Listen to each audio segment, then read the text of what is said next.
اللہ تعالیٰ نے سورۃ القصص کی آیت نمبر 77 میں ارشاد فرمایا، وَلَا تَنْسَ نَصِيبَكَ مِنَ الدُّنْيَا، اور دنیا سے اپنا حصہ فراموش نہ کر، دنیا سے اپنا حصہ نہ بھول، دنیا سے جو تیرا حصہ ہے اس کو یاد کر۔ اللہ رب العزت کا ارشاد ہے کہ دنیا میں اللہ رب العزت نے دنیا سے جو تیرا حصہ رکھا ہے کہ جو عالم برزخ یا عالم قبر تک تیرے ساتھ چل سکتا ہے وہ یاد رکھ۔ دنیا سے انسان دو طرح کی چیزیں لیتا ہے، ایک وہ جو اس کے لیے میدان محشر تک اس کے ساتھ چلنے والے ہیں، ایک وہ حصہ ہے، اور ایک وہ حصہ ہے کہ جو صرف اس کے قبر تک اس کے ساتھ جانے والا ہے اور اس سے آگے چلنے والا نہیں ہے۔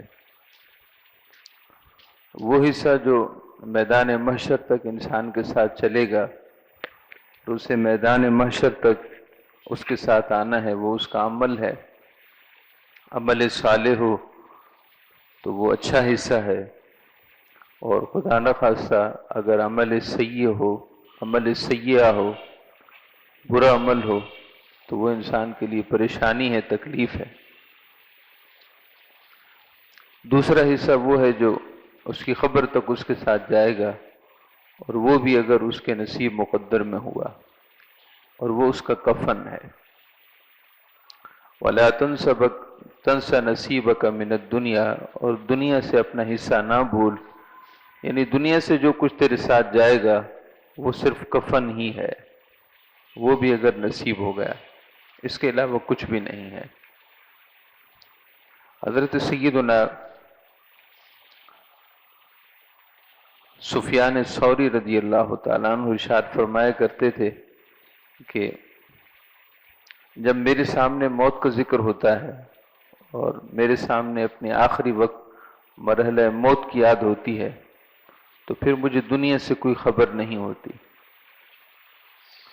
لا ينتفع به ایاما، سفیان ثوری کی حالت یہ تھی کہ جب وقت اجل اور آخری لمحے کا ذکر ہوتا تو آپ اس قدر آپ کی طبیعت پر فکر آخرت غالب ہو جاتی کہ کئی دن تک آپ لوگوں سے بات نہ کرتے اور امور دنیا کی طرف آپ کی توجہ نہ جاتی، ذہن پر فکر آخرت اس طرح غالب آ جاتی۔ فَإِن سُئِلَ عَن شَيْءٍ قَالَ لَا أَدْرِي لَا أَدْرِي، آپ سے کسی چیز کے بارے میں پوچھا جاتا تو آپ فرماتے مجھے نہیں پتا، مجھے اس کے بارے میں علم نہیں ہے، میں نہیں جانتا۔ محترم معزز سامعین کرام، بعض دفعہ موت کے مسلسل ذکر کی وجہ سے بہت سے لوگ یہ سمجھتے ہیں کہ اس طرح تو ہم دنیا کے قابل ہی نہ رہیں، امور دنیا سے پھر ہم ہاتھ دھو بیٹھیں، رزق روزگار کے معاملات ظاہر ہے ایک حد تک دنیا داری سے ان کا تعلق ہے، پھر تو ہم گھر نہ بنائیں، پھر تو ہم گھروں میں نہ رہیں، جا کر کھنڈرات کا رخ کریں، جنگلات اور بیابانات کا رخ کریں۔ پھر موت کا ذکر تو یہ ہے، ہرگز ایسا نہیں ہے۔ ہر شخص کو فکر آخرت اس کی حیثیت کے حساب ہی سے شریعت اس کی طرف متوجہ کرتی ہے۔ ہم عام لوگوں کے لیے ہرگز یہ حکم نہیں ہے کہ وہ موت کو اپنے دماغ پر اس طرح طاری کر لیں کہ دنیا اور وہ لوگ جن کے ساتھ ان کی ذمہ داریاں متعلق ہیں ان کو بے آسرا چھوڑ دیں، بے سہارا چھوڑ دیں، اور مسلسل دین کے راستے پر اس طرح رواں دواں ہو جائیں کہ اپنے رشتہ داروں اور خاندانوں کی پرواہ بھی نہ کریں۔ ایسا ہرگز نہیں ہے۔ فکر آخرت یا ذکر موت کا فلسفہ یہ ہے کہ دنیا کے وہ امور جو اللہ کی یاد سے غافل کرنے والے ہوں، سراسر معصیت اور گناہ ہوں، سراسر اللہ کی نافرمانی ہوں، ان سے دوری اور ان سے اجتناب اختیار کیا جائے۔ اور یہی تقوی کا مطلب ہے. تقوی اور پرہیزگاری کے جس کا ذکر قرآن و حدیث میں بار بار ہے، اس کا مطلب یہی ہے کہ وہ کام کرنا کہ جس کا اللہ نے حکم دیا ہے، اور ان چیزوں سے بچنا کہ جن سے اللہ نے روکا ہے. ان چیزوں کو کرنا کہ ما امر اللہ بھی، جن کا اللہ نے حکم دیا ہے، وترک عما نہى اللہ عنہ، اور جن چیزوں سے اللہ نے روکا ہے ان سے رک جانا. البتہ اولیاء اللہ و رسولہ جو اللہ کے قریب ہوتے ہیں تو ان کا درجہ بڑھتا ہے، اور درجہ بڑھتا ہے تو پھر ظاہر کیفیت بھی بدلتی ہے. ہر ایک درجے میں برابر نہیں، لہذا سب کی کیفیتیں بھی برابر نہیں ہیں. ہمارے پیارے نبی صلی اللہ علیہ وسلم کی بعض دفعہ کیفیت ایسی ہوتی کہ سیدہ ام المومنین عائشہ صدیقہ رضی اللہ عنہ ارشاد فرماتی ہیں کہ ایسا معلوم ہوتا کہ جیسے آپ ہمارے لیے بالکل اجنبی ہیں، نہ آپ ہمیں جانتے ہیں اور نہ ہم آپ کو جانتے ہیں.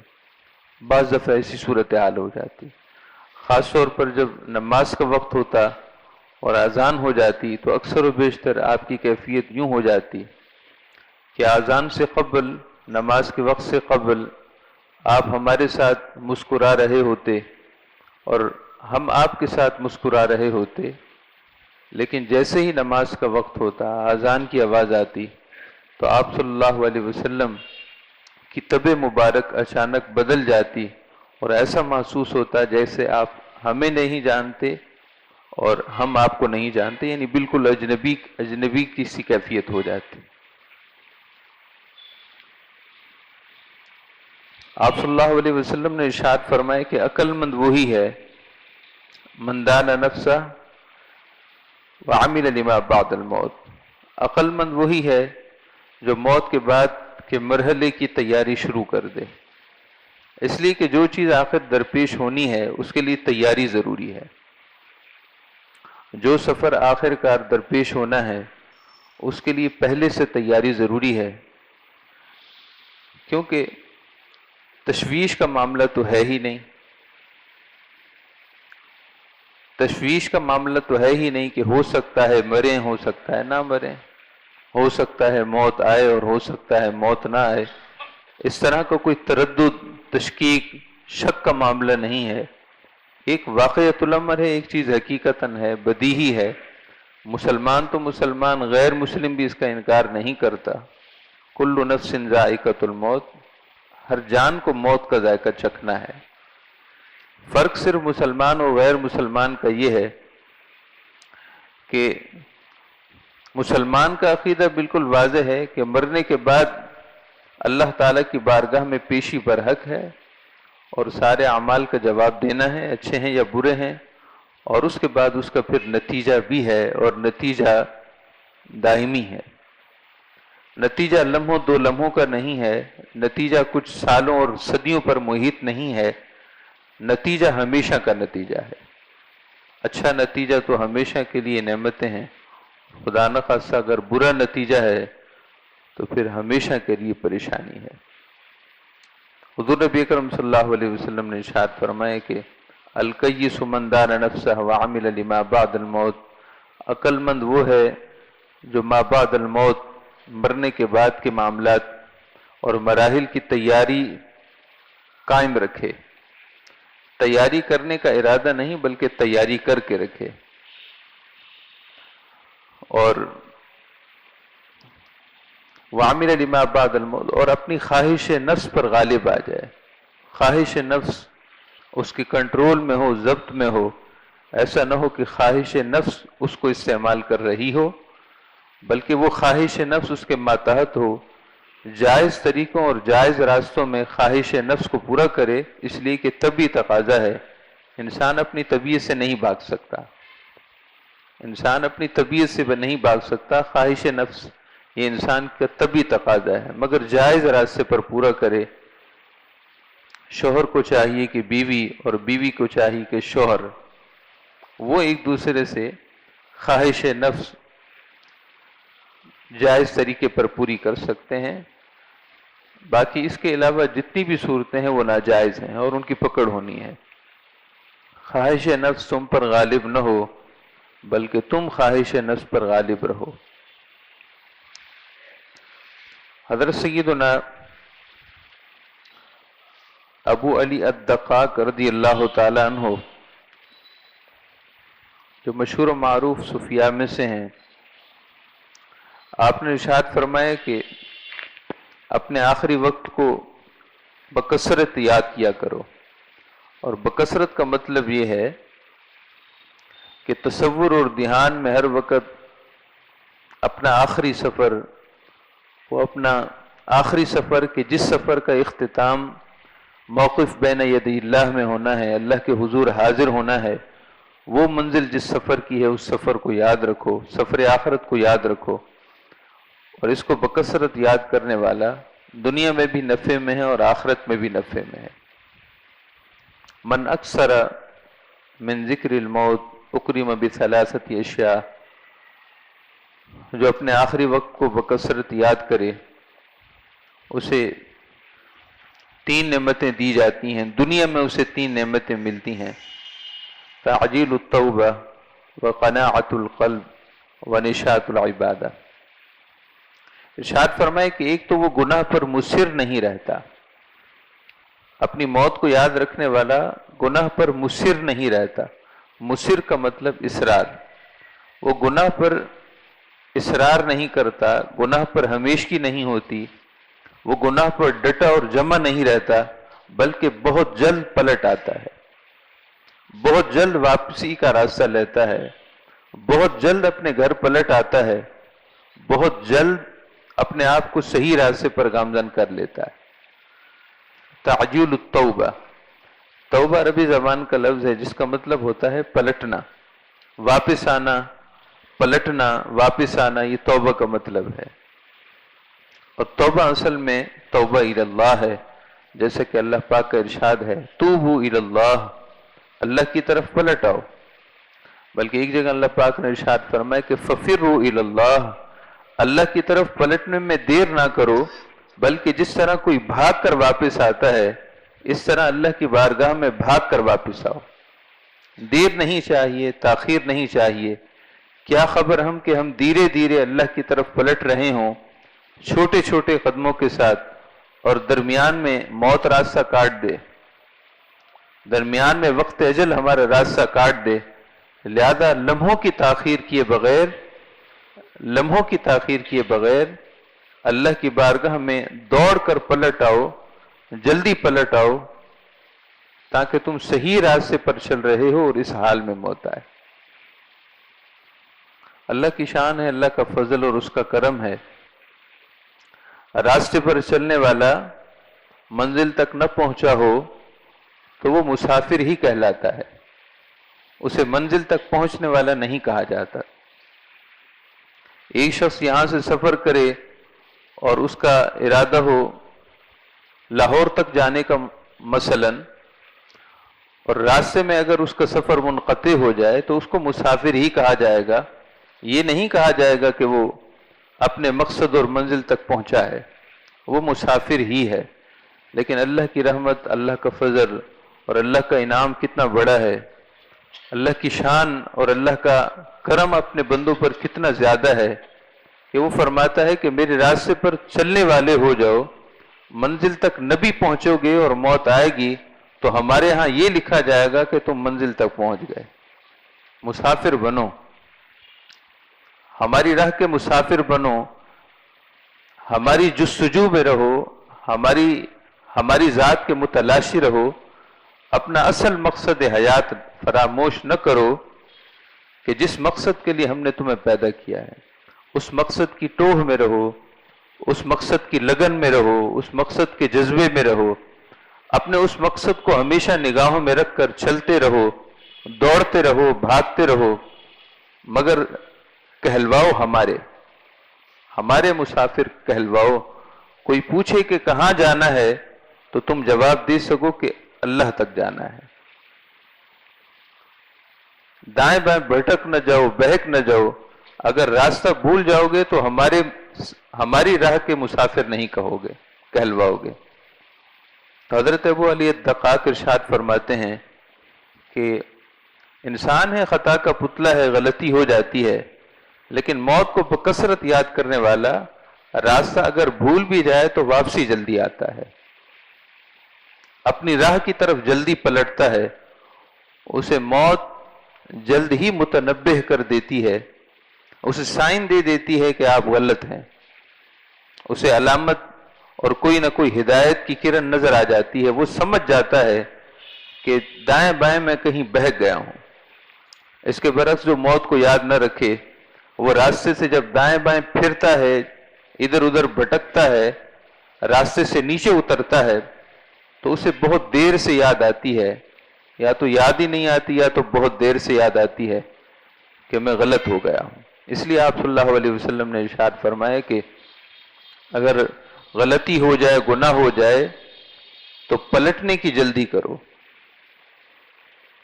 گناہ ہو جائے، غلطی ہو جائے، تمہیں غلطی کا احساس ہونا چاہیے، اللہ کی طرف پلٹنے میں جلدی کرو، دیر نہ کرو، اور جب اللہ کی طرف پلٹ آؤ تو اس پلٹنے کے شکرانے میں پھر فوراً نیکی کر لو۔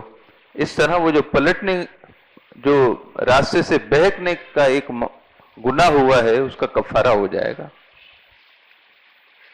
گناہ کا کفارہ نیکی نہیں ہوتا، گناہ کا کفارہ گناہ سے سچی معافی ہے، البتہ گناہ کی نحوست کو نیکی دور کر دیتی ہے۔ حضرت ابو علی الدقاق ارشاد فرماتے ہیں، من اکثر من ذکر الموت اکرم بثلاثت اشیاء، جو اپنے آخری وقت کو بکثرت یاد رکھتا ہے، اسے 3 نعمتیں دی جاتی ہیں۔ ایک یہ کہ تعجیل التوبہ، غلطی کرتا ہے مگر پلٹتا جلدی ہے۔ دوسری بات یہ ہے کہ قناعت القلب، اللہ تعالیٰ اسے دنیا کے حرص و ہوس سے اس کے دل کو پاک کر دیتا ہے، دنیا کی ہوس اسے پریشان نہیں کرتی۔ آپ بتائیے پیسہ کسے نہیں چاہیے؟ پیسہ تو ہر ایک شخص کو چاہیے، ضرورت جو ہے، دنیا کی ضروریات جو ہیں، دولت کسے نہیں چاہیے؟ اچھا گھر کسے نہیں چاہیے؟ اچھا رہن سہن کسے نہیں چاہیے؟ سب کو چاہیے۔ جو غریب سے غریب اور تنگ دست سے تنگ دست اور خلاص سے خلاص ہے، وہ بھی چاہتا ہے کہ مجھے ملے، اور جس کو اللہ تعالیٰ نے بہت دیا ہے اور اللہ اسے اور زیادہ دے، وہ بھی چاہتا ہے کہ مجھے اور بھی چاہیے، سب کو چاہیے۔ یہ دل کی خواہش دنیا، یہ عام انسانوں کی تو کبھی بھی پوری نہیں ہوتی، مگر یہ چاہنا برا نہیں ہے، دل میں یہ خواہش پیدا ہونا برا نہیں ہے، شریعت نے کبھی اسے برا نہیں کہا۔ برائی تب ہے جب یہ خواہش ہوس میں بدلے۔ چاہنا اور ہے، ہوس اور ہے، چاہت اور ہے اور ہوس اور ہے۔ چاہت بری نہیں ہے، ہوس بری ہے۔ چاہت یہ ہے کہ اللہ مجھے اپنے نصیب کا دے، میں کسی سے چھیننا نہیں چاہتا، میں کسی کا حق نہیں مارنا چاہتا، اللہ مجھے اپنے فضل سے، اپنی عطا سے مجھے حلال عطا کر، مجھے بہتر سے بہتر کر دے، اللہ اپنے فضل سے دے، میں کسی پر زیادتی نہیں کرنا چاہتا، مجھے اپنے کرم سے عطا کر۔ یہ خواہش ہے، اچھی بات ہے، لیکن ہوس یہ ہے کہ اللہ مجھے تجھ سے کوئی سروکار نہیں، معاذ اللہ، میں اپنی محنت سے، اپنی کوشش سے اور اپنی ہوشیاری اور چالاکی سے جمع کروں گا، جو اپنا مل جائے وہ بھی لوں گا اور دوسروں کا بھی چھینوں گا، دوسروں کا بھی چھینوں گا۔ اس نے ایک تو درمیان سے اللہ پاک کو نکال دیا، معاذ اللہ، وہ جو بندے اور بندگی کا معاملہ تھا وہ درمیان میں ختم ہو گیا، اب وہ بندہ نہ رہا، اس نے بندگی کو درمیان میں سے ختم کر دیا، کیونکہ جہاں بندگی ہوتی ہے وہاں ایک بندہ اور ایک خدا ہوتا ہے۔ بندگی کہتے ہی اسے ہیں کہ ایک انسان اپنے آپ کو کسی کے ماتحت سمجھے، اس کو مالک، اس کو اپنا رب سمجھے اور رب کی ربوبیت کو مانے اور عرض کرے کہ اللہ سب کچھ تیرے ہاتھ میں ہے، تیرے حکم کا پابند ہوں، تجھ سے مانگتا ہوں، تجھ سے چاہتا ہوں، اے اللہ مجھے راستے عطا کر، کوشش میری ہوگی، عطا تیری ہوگی، اے اللہ محنت میں کروں گا، توفیق تیری ہوگی، چلوں گا میں اور چلانے والا تو ہوگا، اے اللہ گروں گا تو سہارا دینے والا تو ہوگا۔ یہ خواہش ہر انسان کے ساتھ ہے، اور اس میں کوئی قباحت نہیں جبکہ بندگی کے ساتھ انسان چلے۔ اور اگر انسان بندگی ختم کر ڈالے، معاذ اللہ اپنے آپ کو خدا سمجھنے لگے، اپنے آپ کو دوسروں پر حاکم سمجھنے لگے، اور کل عقل اپنے آپ کو سمجھے اور کہے کہ سب کچھ میں کروں گا، پھر کون وہ اور کون یہ؟ مجھ سے جس طرح بن پڑے گا میں دنیا جمع کروں گا، مجھے نہیں پتا حلال کیا ہوتا ہے، حرام کیا ہوتا ہے، مجھے نہیں پتا کہ جائز کیا ہے اور ناجائز کیا ہے، مجھے نہیں پتا کہ بھائی کون ہے، بھائی اور بہن کون ہے اور غیر کون ہے، مجھے اس سے غرض نہیں، مجھے غرض ہے اپنی ہوس سے۔ آپ سمجھ رہے ہیں کہ خواہش تو ہر ایک کو ہے، خواہش بری نہیں، جب خواہش ہوس میں تبدیل ہوتی ہے تو ہوس بری ہے۔ قارون کو کس نے منع کیا تھا کہ تم مال جمع نہ کر؟ قارون کو مال جمع کرنے سے موسیٰ علیہ السلام نے منع نہیں کیا۔ قرآن شریف کی وہ سورہ قصص کی آیات آپ پڑھ کر دیکھ لیں، سیدنا موسیٰ علیہ السلام نے قارون کو منع نہیں کیا کہ تم مال جمع نہ کر، آپ نے یہی فرمایا تھا کہ حق ادا کر، یعنی اللہ کا حق ادا کر اور اللہ کے بندوں کا حق ادا کر، کسی پر زیادتی نہ کر، کسی پر ظلم نہ کر۔ تو اس نے جواب میں یہی کہا تھا کہ میرا مال میں اپنی مرضی کروں گا، آپ کون ہوتے ہیں مجھے روکنے والے یا یہ کہنے والے کہ میں کسی اور کے ماتحت ہو کر مال خرچ کروں؟ کمایا ہوا میرا ہے، میں اپنی مرضی سے دوں گا، جس کو چاہوں گا دوں گا، جیسے چاہوں گا لوں گا اور جیسے چاہوں گا دوں گا۔ آپ کون ہوتے ہیں میرے مال پر اجارہ داری کرنے والے؟ معاذ اللہ۔ بس اس بات نے واضح کر دیا کہ اس میں خواہش نہیں تھی، ہوس تھی۔ ہوس بری ہے۔ آپ ہوس کی حقیقت نہیں سمجھتے۔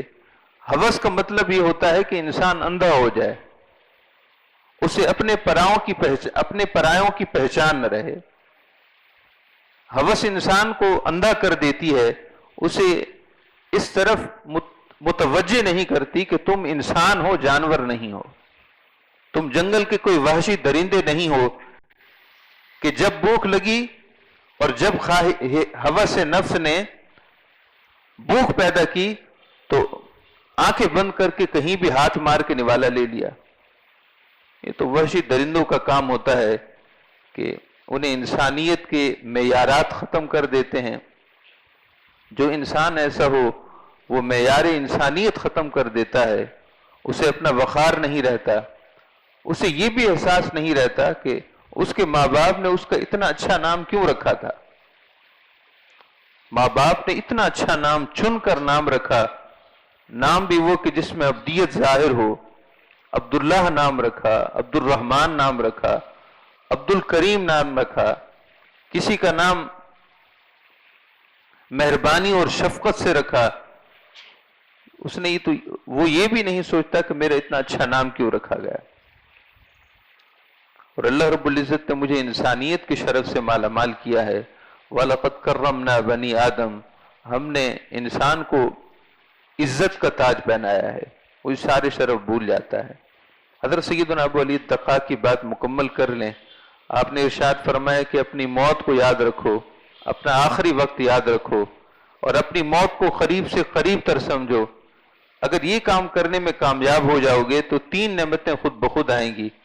ایک یہ کہ غلطی ہوگی تو فوراً پلٹ آؤ گے، دیر نہیں کرو گے، تاخیر نہیں کرو گے۔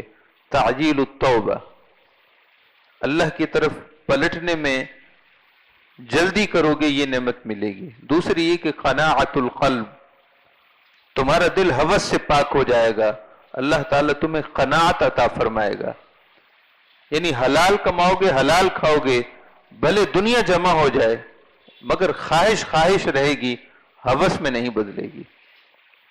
امام شافعی رحمۃ اللہ علیہ ایک دفعہ مسجد سے نکلے، آپ کو کسی نے تحفتاً کچھ دیناروں کی، دراہم کی کچھ تھیلی پکڑا دی۔ دراہم اس وقت کی مروجہ کرنسی تھی، چاندی کے سکے تھے، آپ کو سینکڑوں کی تعداد میں آپ کی خدمت میں پیش کیے۔ اب مسجد سے آپ گھر آ رہے تھے، کہیں اور آپ کو نہیں جانا تھا، مسجد سے گھر آ رہے تھے۔ قناعت قلب کی شان سنیے۔ امام شافعی رحمۃ اللہ علیہ حضور کے خاندان سے ہیں، اگرچہ آپ سید نہیں لیکن حضور کے خانوادے سے ہیں. آپ جب مسجد سے گھر تک پہنچے وہ جو سینکڑوں ہزاروں دراہم تھے وہ راستے میں ہی سارے تقسیم کر دیے. یہ قناعت قلب تھی، ہوس نہیں تھی. ہوس نہیں تھی. جس میں ہوس نہ ہو وہ دوسروں کا دکھ دیکھ لیتا ہے، دوسروں کی پریشانی بھانپ لیتا ہے، اور جس میں ہوس ہو اسے اپنوں کی پریشانی بھی نظر نہیں آتی. اس لیے کہ وہ اندھا ہے. میں آپ کو پہلے عرض کر چکا ہوں، بینا ہو تو کچھ دیکھے، آنکھوں سے کچھ دیکھتا ہو تو دیکھے، آنکھوں سے اسے کچھ دکھتا ہی نہیں. وہ تو یہ چاہے گا کہ بھوکا شخص ہے اور بڑی مشکل سے اسے کوئی نوالا ملا ہے تو وہ بھی چھین لے. منہ میں رکھ دیا ہے نوالا تو منہ میں رکھا ہوا نوالا بھی چھین لے. ہوس کرنے والے کی مثال تو بڑی خطرناک ہے. ہوس کرنے والا انسان اگر ہوس زدہ ہو جائے تو وحشی جانور بھی پیچھے رہ جاتے ہیں، وہ سب سے آگے ہوتا ہے. اور تیسری بات ابو علی الدقاق ارشاد فرماتے ہیں کہ موت کو بکثرت یاد رکھو. اس کی 3 نعمتوں میں سے آخری نعمت یہ ہے کہ عبادت کی لذت نصیب ہوتی ہے. عبادت کی مٹھاس اسے نصیب ہوتی ہے جو اپنی موت کو یاد رکھتا ہو. اسے معلوم ہے کہ یہ جو سجدہ کر رہا ہوں، کیا معلوم یہ کہ آخری سجدہ ہو، کیا خبر یہ آخری سجدہ ہو. وہ نماز کے لیے اللہ اکبر کہتا ہے، وہ یہ سمجھتا ہے کہ ہو سکتا ہے کہ اللہ اکبر کہنے کا موقع ملا ہے، اگلے لمحے موقع نہ ملے، یہ میری نماز آخری نماز ہو. ارشاد فرمایا حضور صلی اللہ علیہ وسلم نے، نماز پڑھ اس طرح کہ جیسے صلاۃ مودع، نماز ایسے پڑھو کہ جیسے آخری نماز پڑھنے والا نماز پڑھتا ہے. پھر نماز کی لذت ملتی ہے، سکون ملتا ہے. اللہ تعالی ہم سب کو حقیقت کو سمجھنے اور بر وقت اپنے لیے اچھا فیصلہ کرنے کی توفیق عطا فرمائے.